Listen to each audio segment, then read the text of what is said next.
హానికరమైనటువంటి సమాజం తయారవుతుంది. సమాజం అంటే ఎవరో కాదు, కుటుంబాలు అంటే ఎవరో కాదు, మనమే.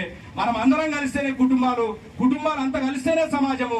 అట్లాంటి గంజాయి మత్తు పదార్థాలు మన ఇంట్లోకి ప్రవేశించక ముందే, మన కుటుంబాల్లోకి ప్రవేశించక ముందే, మన సమాజంలోకి ప్రవేశించక ముందే ఈ సమాజంలో పట్టి పీడిస్తున్నటువంటి ఒక మహమ్మారి లాంటి ఈ మత్తు పదార్థాలను కనుక నిషేధించకపోతే, ఈ మత్తు పదార్థాల పైన కనుక ప్రజలకు అవగాహన కల్పించకపోతే, ఈ గంజాయి లాంటి డ్రగ్స్ లాంటి ఈ మాదక ద్రవ్యాల పైన యువతకు కూడా మనం సందేశం కనుక ఇవ్వగలకపోతే కనుక ఇవన్నీ కూడా యథేచ్ఛగా రాజ్యమేలి ఉన్మాదులుగా మారి సమాజానికి పట్టినటువంటి చీడ పురుగుల్లా తయారవుతూ అనేక రకాలుగా ఒక ఆడపిల్ల రోడ్డు మీద నడవాలన్న భయమయ్యే పరిస్థితి.